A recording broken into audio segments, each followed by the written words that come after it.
Well, I guess when you don't really know how to start a YouTube video, just bust out some dad licks. Let's go. Hey guys, I'm Keith Merrow, and welcome to the first video in my new FAQ series. Woo! Actually, it's technically the second video in the series, but the first morning coffee with Keith video was literally like 7 years ago. So I'm just gonna start over. I guess it's time for that old YouTube reboot. Let's just reboot the whole planet while we're at it. Am I right? But an FAQ variety style video like this has been at the very top of the list of content that you guys would like to see from me for a really long time. So we're gonna start right now. The thing is I have no idea what to call it. It doesn't have a name. If it's gonna have episodes, it should probably have a name, right? Well, that first video was called Morning Coffee with Keith, but maybe you guys can leave me some suggestions in the comment section, and maybe we'll pull together some of the best ones and we can all vote on it. That'd actually be kind of sick. You guys name it. So when I posted about doing a new video series on YouTube, you guys sent me like hundreds of questions and suggestions, and that should keep me going for quite a while, to be honest. So thank you so much for that. That's friggin' awesome. Feel free to leave a question in the comment section, and it might show up in the next video. But really, I just miss you guys, to be honest. So leave a comment. It'd be great to hear from you. Speaking of people I miss, we're gonna kick this Q&A off with a great question from our Swedish brother. What's up, Keith, you handsome bastard? Nice to see you back on YouTube, buddy. Really stoked about that. I have a question for you. I know you're a avid fan of the PV5150, but what about other amplifiers? Any love for like Mesa Boogie? Huh? Let me know. See ya. Ah, good buddy Ola. All right, dude, so I'm gonna answer your question with a question. And that question is, why would it even matter when you just make every amp sound exactly the same? Got him, like it's 2012. I'm just kidding, dude. You know I love you. Actually, you know what'd be sick is to have like a good Rev F dual rectifier, or one of the good triple rectifiers. What was the triple Rex? Like a Rev G? I don't know. Maybe that was the terrible one. I don't know. So that's the thing. I don't have a whole lot of experience with boogie stuff. I haven't really spent a whole lot of time playing through one.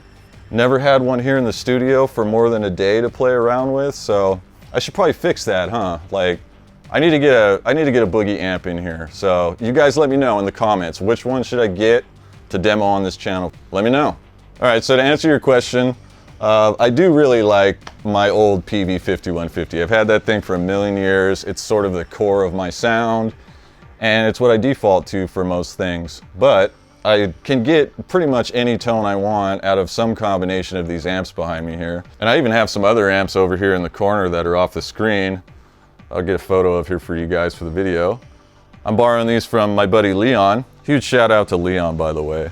He's been helping me a bit with some of the YouTube reboot stuff, and we've been working on some videos together that I think are gonna be pretty fun. So, what up, Del Muerte? Now that I'm thinking about it, I actually have a question for Ola, so we're gonna ask him right now. Ola, how come I've never seen a PRS Archon amp on your channel? Question mark.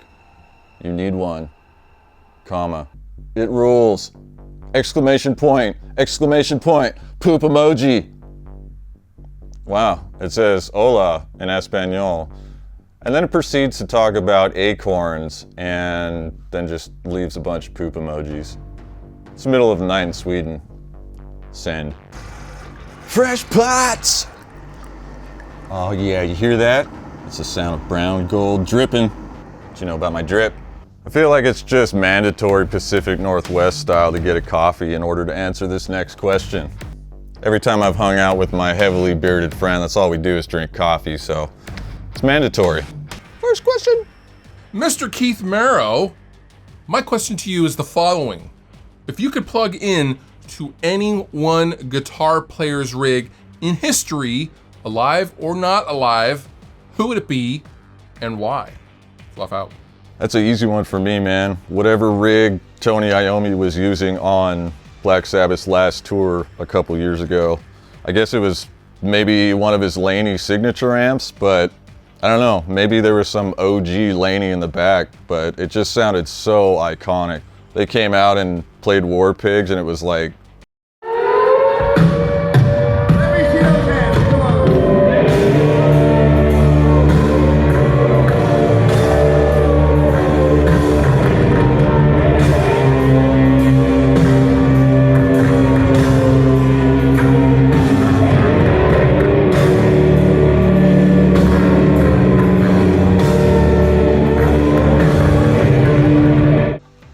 if it is one of those Tony Iommi heads.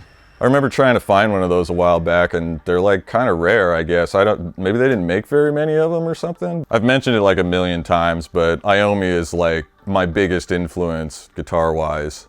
I think actually just plugging into his personal rig would be so sick that it would just like end my life instantly. I would just explode right there. That's a great question though, man. What's yours? What would your choice be? How about you guys? How about this, guys?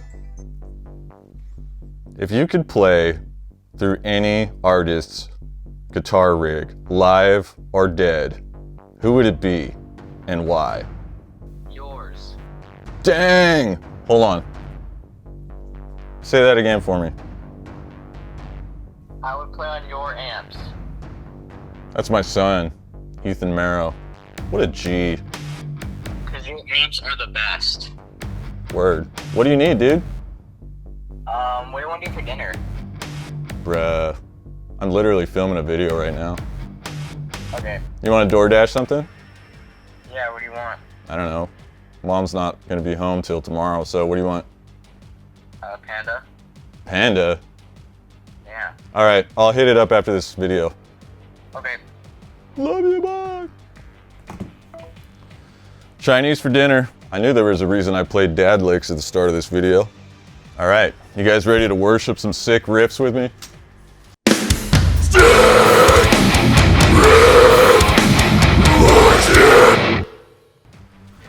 So let's go on a little journey for a second. The year is 1992. A young Keith had just started diving headfirst into extreme metal, getting into Metallica and Slayer and Megadeth and all the greats. So I'm walking to school listening to tapes on my see-through Walkman. Remember those things? The ones where you could see like all the shit on the inside of them? Well, it had a busted door and you had to wrap a rubber band around it, otherwise the tape would just like fly out of it. So I get to school and I meet up with my one metalhead friend that I had at the time, and we would trade tapes. And he handed me a tape. I had no idea what was on it. This is back when you would like steal a Conway Twitty tape from your grandma's house and put like a piece of tape over the two holes in the top so you could record over that shit. So now I'm walking home. I pop this tape in my deck. I wrap my rubber band around it, hoping my batteries aren't about to die. And after this rather mellow and kind of emo intro, you know, I'm thinking to myself, oh man, my homie's got me on some weak shit now. And this happened.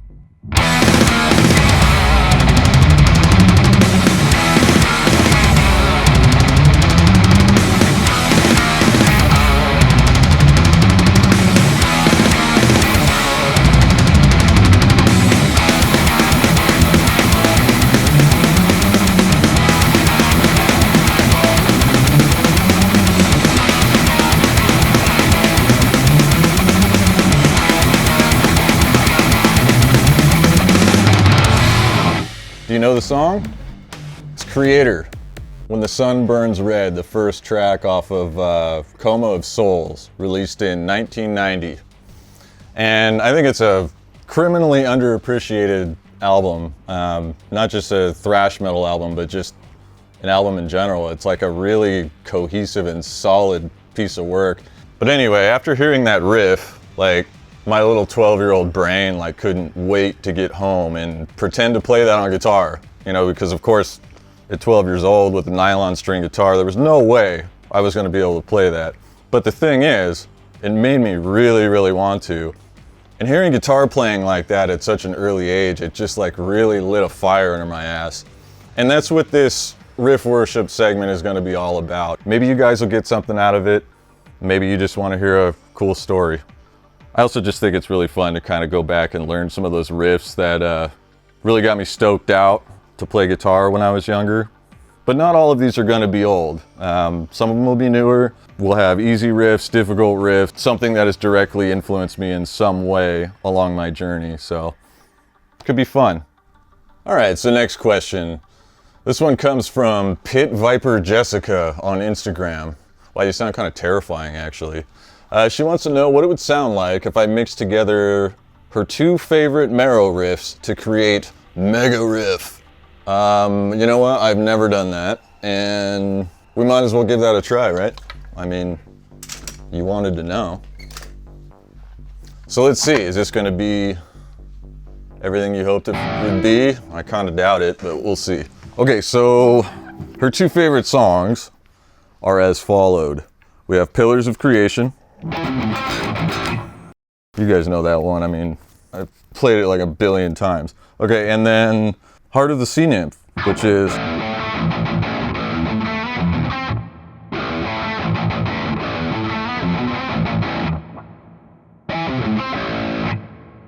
So how are we gonna mix these songs together, my friends? I need a real guitarist to help me out here.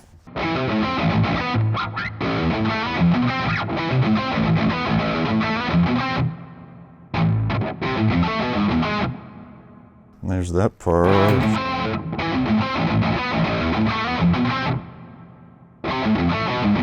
Nah, that's too obvious.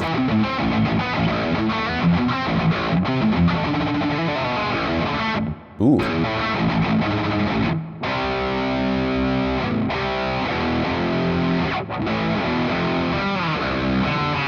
Again, too obvious. Like, I want to reference it, but I don't want to like play it verbatim, you know what I mean? Well, it's actually harder than I thought it was going to be. Because you have to like retrain your brain not to play the next part of the original riff.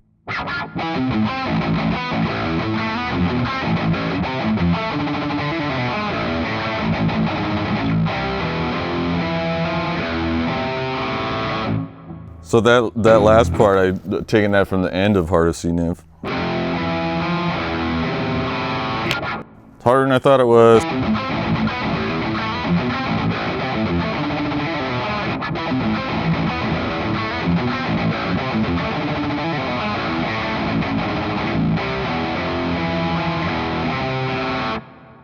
Whew!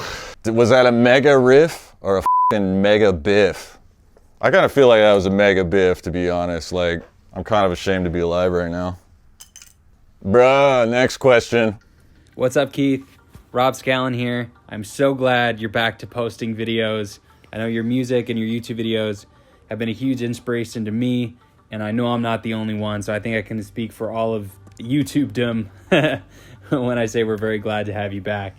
So on that note, my question is about your signature model guitar, because at least to my knowledge, you were the first like YouTuber guitar player that I saw to get a signature model. And when it came out and was doing really well, that just felt like a big turning point, you know, just for the industry or internet bedroom guitar players, you know, in general. And my question is, what were your honest expectations, like your instructor's honest expectations for how well it was going to do before it came out? That would be something I would love to know. All right, have a good one. See ya. Right on, dude. Thanks for the kind words, Rob. You're a legend. Actually, I think Ola and I were among the first YouTube guitar guys to get signature guitars. We got them with the same company, like around the same time. It was Strictly 7 Guitars. And then he went on to Washburn and brought his Solar design with him, and now that became Solar Guitars. And I guess I kind of took parts of that to Schecter to design what is now the KM guitar.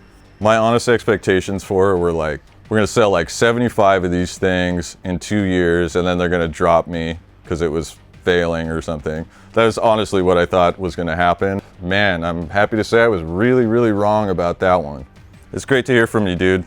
All right, well, that was all the questions for this week. So I just want to thank you all for watching and for still being here after all these years. I started this YouTube channel back in like 2006 or something like that. And it was just meant to be sort of a creative outlet for me.